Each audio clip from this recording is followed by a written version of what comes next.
Hello दोस्तों, तो स्वागत है आपका हमारे यूट्यूब चैनल पर। तो आप देख सकते हैं ये हमारा इंग्लिश ग्रामर का क्लास है। इसमें हम some basic rule of translation मतलब ट्रांसलेशन करने के जो भी जितने भी इम्पोर्टेंट रूल हैं हम समझेंगे। ठीक है, तो सबसे पहले हम स्टार्टिंग करते हैं बहुत ही छोटे पॉइंट से। ठीक, सिंगुलर एवं प्लूरल सब्जेक्ट क्या होते हैं। तो आप देखिए यहाँ पर हमने लिखा ही, तो ही और सी दो लिखे, और ही और सी दोनों का हिंदी वह होता है, लेकिन ही का प्रयोग लड़कों के लिए किया जाता है तथा सी का प्रयोग लड़कियों के लिए। यानी जब कोई एक लड़का रहेगा और उसका नाम नहीं पता रहेगा तो हम उसके नाम के आगे ही लगा सकते हैं, नाम ना लिखकर ही लगा सकते हैं। इसी प्रकार अगर कोई लड़की है तो उसका नाम ना लिखकर हम सी लगा सकते हैं, एक लड़की। मतलब ये जो ही और सी है ये सिंगुलर सब्जेक्ट है, एक वचन। अब आप देख सकते हैं यहाँ पर, अभी बाद में देख, यहाँ पर फिर है दूसरा आई और बी। आई और बी, आई की जो हिंदी होती है ये मैं होती है, और बी की जो हिंदी होती है ये हम होता है। यू की जो हिंदी होती है तुम होता है, दे की जो हिंदी होती है वे। तो ये जो चारों हमने बताया ये क्या है, प्लूरल सब्जेक्ट है।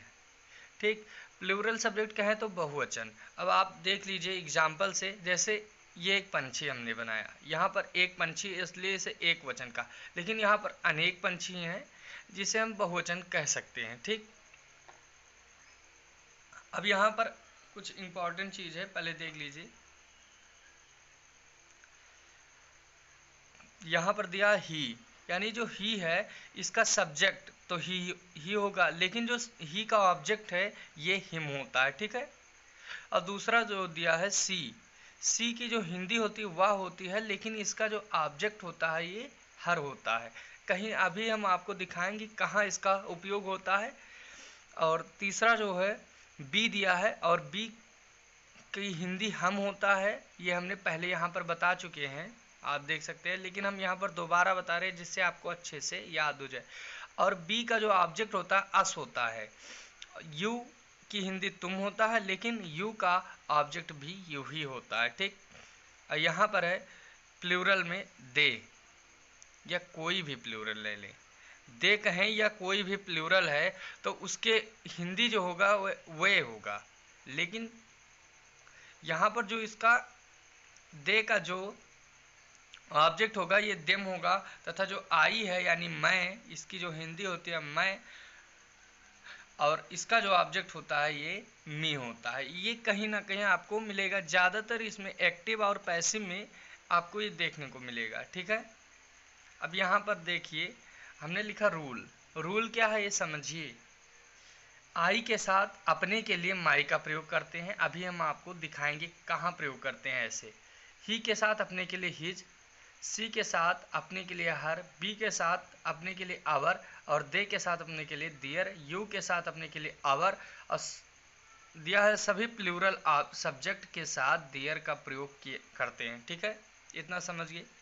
ये हम आपको पूरा बेसिक से बता रहे हैं, ऐसा कोई बताता नहीं है। ठीक, तो आप चाहें तो इसका स्क्रीनशॉट ले सकते हैं, क्योंकि इसका अभी आगे बहुत उपयोग है, हम बार बार नहीं दिखाएंगे इसे। अब एक ये देख लीजिए, ये मतलब ट्रांसलेशन करने में ये चार चीज़ आते हैं।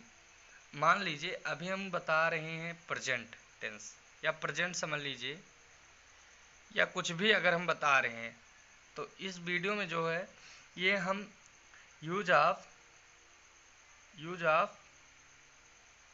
इज, आर, आई एम बताएंगे। ठीक है, ये हमारा हेडिंग रहेगा। तो हेडिंग जो अगर हमें ट्रांसलेशन करना है तो उसमें चार भाग करना पड़ता है, अफर्मेटिव, निगेटिव, या फर्स्ट इंट्रोगेटिव, सेकंड इंट्रोगेटिव। अब समझिए ये चारों होते क्या है। अफर्मेटिव सेंटेंस में एकदम साधारण वाक्य रहेगा, कोई भी नकारात्मक, कोई भी प्रश्नवाचक वाक्य ऐसा कुछ भी नहीं रहेगा। लेकिन जो निगेटिव सेंटेंस है इसमें नकारात्मक नॉट या नॉट लगा रहता है, कभी कभी नेबर भी लगा रहता है। नेबर मतलब होता है कभी नहीं। और जो तीसरा दिया है फर्स्ट इंट्रोगेटिव सेंटेंस, जिसमें क्या से शुरू होता है, जैसे एग्जांपल ले ले, क्या हम खाना खाते हैं, क्या हम सोते हैं।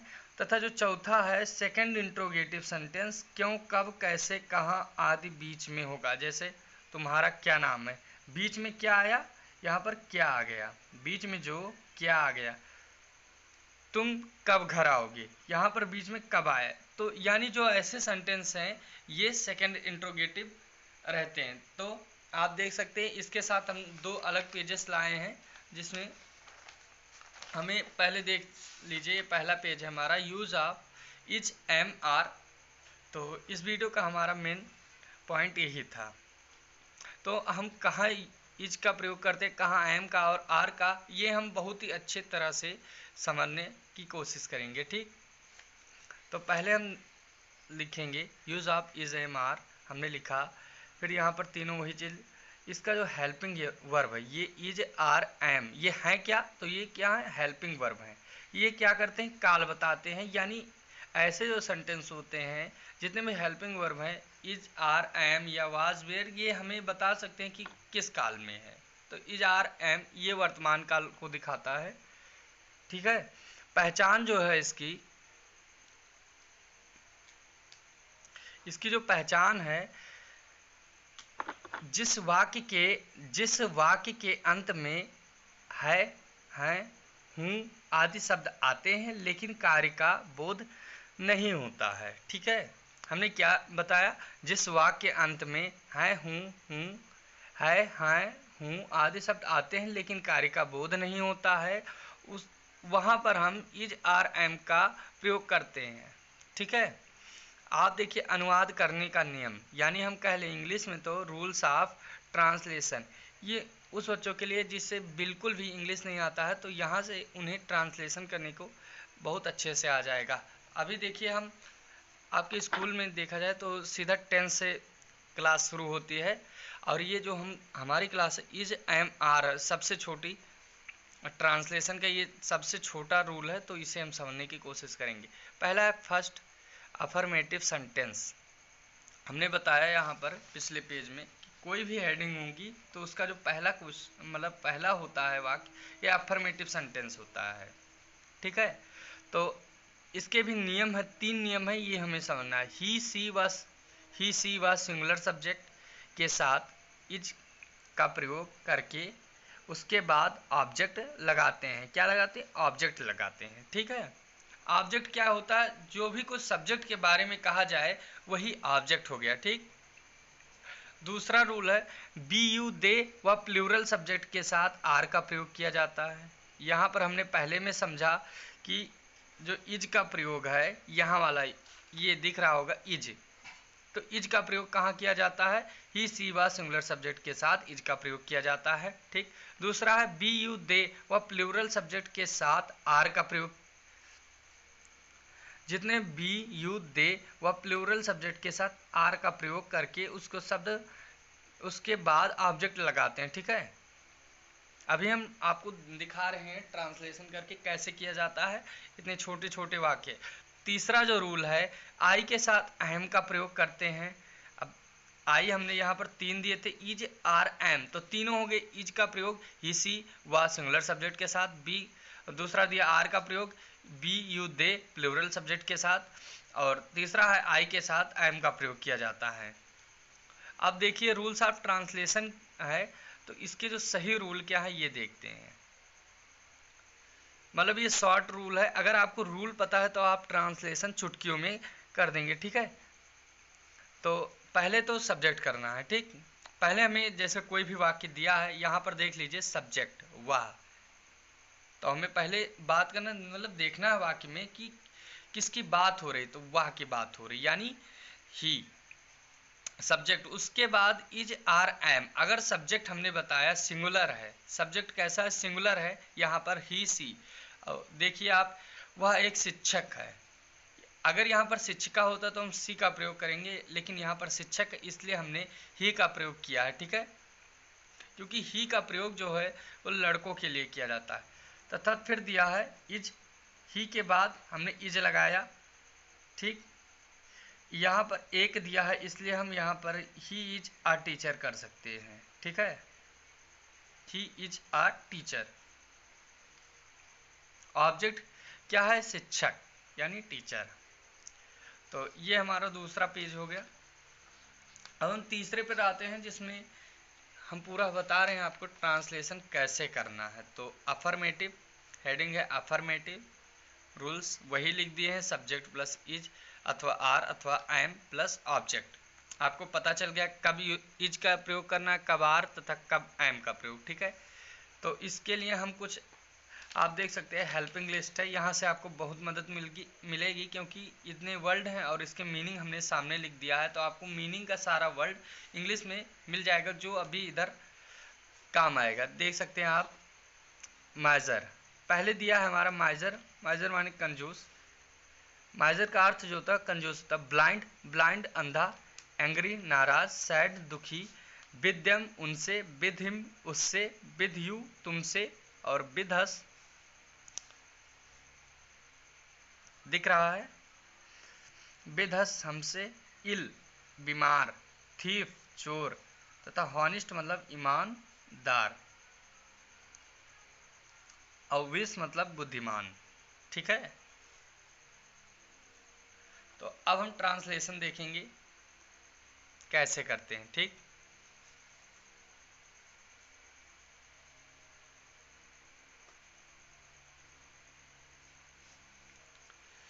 तो अफर्मेटिव सेंटेंस यानी साधारण वाक्य, रूल वही है हमारा, subject plus is are am plus object. अब हमें पहले जो क्वेश्चन दिया है वह कंजूस है। तो पहले तो इसमें सब्जेक्ट मतलब किसकी बात हो रही है, वह की बात कर रही है। अब वह कंजूस है इसलिए वह की जगह हम यहाँ पर ही का प्रयोग करेंगे। तो यानी जो सब्जेक्ट है हमारा, पहले हमें क्या लिखना है, सब्जेक्ट। तो सब्जेक्ट इसमें क्या है, वह की जगह वह की जो हिंदी होती है ही होती है, हमने बता चुका है। वह की हिंदी ही होती है लड़कों के लिए, यहाँ पर लड़के की बात हो रही है, ठीक है। कंजूस,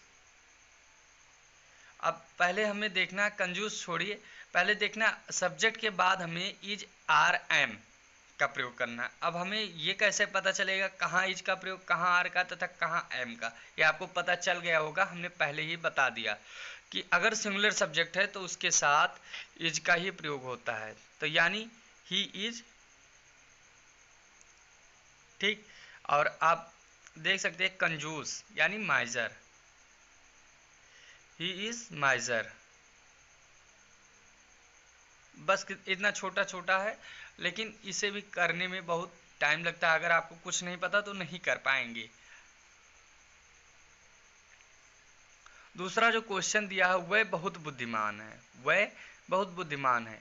तो वह की जो इंग्लिश होती है दे होती है, हम आपको पूरा दिखाते चल रहे हैं। वह की जो हिंदी होती है यानी हिंदी होती है वह होता है, वह की इंग्लिश दे, किया हमने दे लिखा। दे के बाद हमने हेल्पिंग वर्ब देखना है, ही मतलब इज आर एम में क्या यूज करना है। तो वह अगर दे है तो ये प्लूरल सब्जेक्ट है, दे जो है ये प्लूरल है, तो प्लूरल के साथ हमेशा आर का प्रयोग किया जाता है। तो दे आर। अब बेरी मतलब बहुत का हो गया बेरी, आपको पता होगा बेरी, बहुत की जो इंग्लिश होती है ये बेरी होती है। लेकिन जो बुद्धिमान का, हमने बुद्धिमान का भी बता चुका है। तो बुद्धिमान का जो होता है wish, they are very wish, ठीक। तुम अंधे हो, तुम अंधे हो, दिख रहा है तुम। तो तुम की जो इंग्लिश होती है आपको पता है, तो तुम की जो इंग्लिश होती है यू। और आप देख सकते हैं तुम यू। अब इसके बाद हमें हेल्पिंग वर्ब यूज करना है। यू कैसा है, तो यू एक प्लूरल सब्जेक्ट है, इसलिए हम यहाँ पर आर का प्रयोग करेंगे। तथा यू आर, अब कैसा है मतलब तुम कैसे हो, अंधे हो, तो यू आर ब्लाइंड।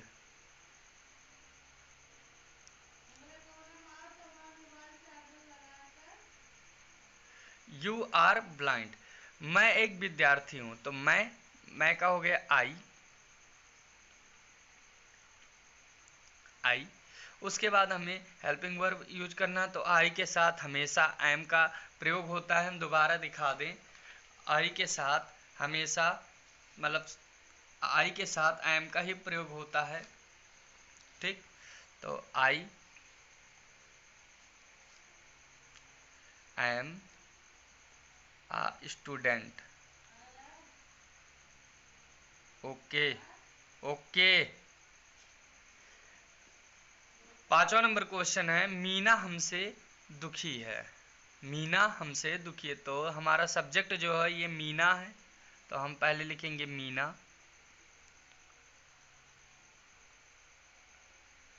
मीना, फिर उसके बाद क्या करना है, उसके बाद हमें क्या लिखना है, हेल्पिंग वर्ब। तो अगर मीना सिंगुलर है, यानी मीना एक लड़की है, तो इसलिए सिंगुलर है, ठीक। तो मीना यानी मीना इज, सिंगुलर सब्जेक्ट के साथ इज का प्रयोग।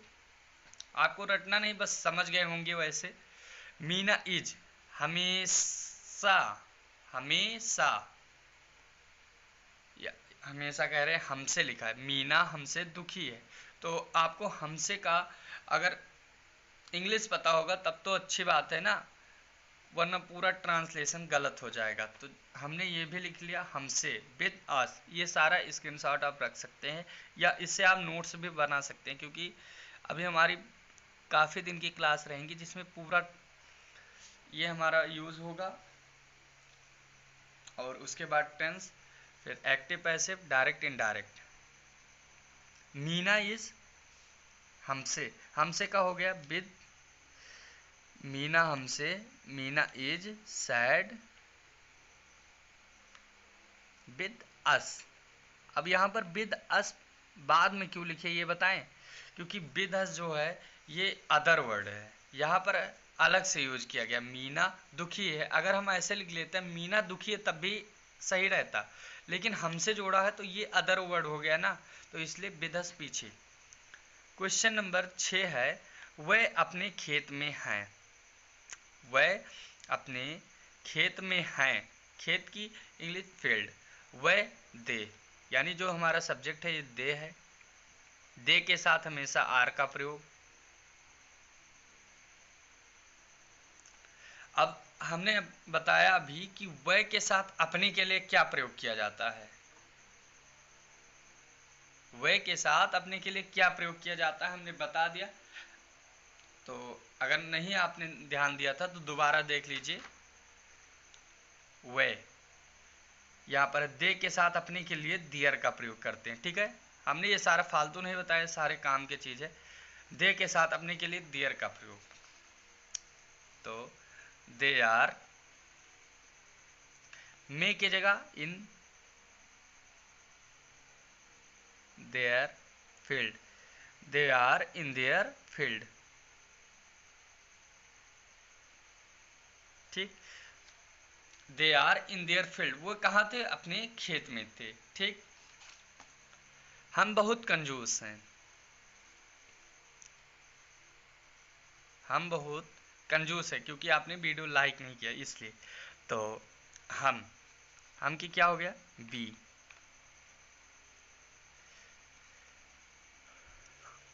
बहुत कंजूस हैं, हम बहुत कंजूस है। अब इसके साथ जो हेल्पिंग वर्ब है बी कैसा है, यानी हम एक प्लूरल सब्जेक्ट है इसलिए वी आर कंजूस, यही वाला कंजूस इधर वी आर माइजर। एक ही सेंटेंस बार बार रहता है, इससे आपको अच्छे से याद हो जाएगा।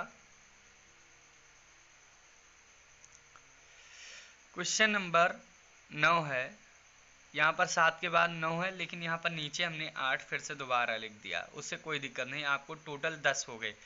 राधा मोहन से नाराज है, खुशी मत होना, राधा मोहन से नाराज है, आपसे नहीं, ओके। तो हम पहले देखेंगे सब्जेक्ट, तो राधा, उसके बाद कुछ नहीं, डायरेक्ट हेल्पिंग वर्ब। राधा क्या है, हेल्पिंग वर्ब। राधा एक सिंगुलर है इसलिए राधा के साथ इज का प्रयोग। राधा इज मोहन से नाराज है, राधा किससे नाराज है, मोहन से नाराज है। तो नाराज का एंग्री, राधा इज एंग्री, से कोई मतलब नहीं। अब डायरेक्ट जो अदर वर्ड है ये मोहन, राधा इज एंग्री मोहन, लड़कियां अपने कमरे में हैं, तो इसमें जो सब्जेक्ट है लड़कियां, यानी लड़कियां का गर्ल्स। और अगर ये प्लूरल है तो प्लूरल के साथ आर का प्रयोग, गर्ल्स आर अपने कमरे में है। दे के साथ, यानी लड़के की जगह हम दे लगाएंगे, अगर कोई भी प्लूरल है तो उसके साथ देयर का प्रयोग होता है। They are in their room, यहां पर हो जाए they are in their room. वह चोर हैं, ये लास्ट क्वेश्चन है, वह चोर है। वह की इंग्लिश दे, यानी पहले हम सब्जेक्ट लिखते हैं इसलिए पहले दे, वह इसमें सब्जेक्ट है दे। और दे क्या है, प्लूरल है, इसलिए दे के साथ आर का प्रयोग। चोर की इंग्लिश जो होती है ये थीफ होती है।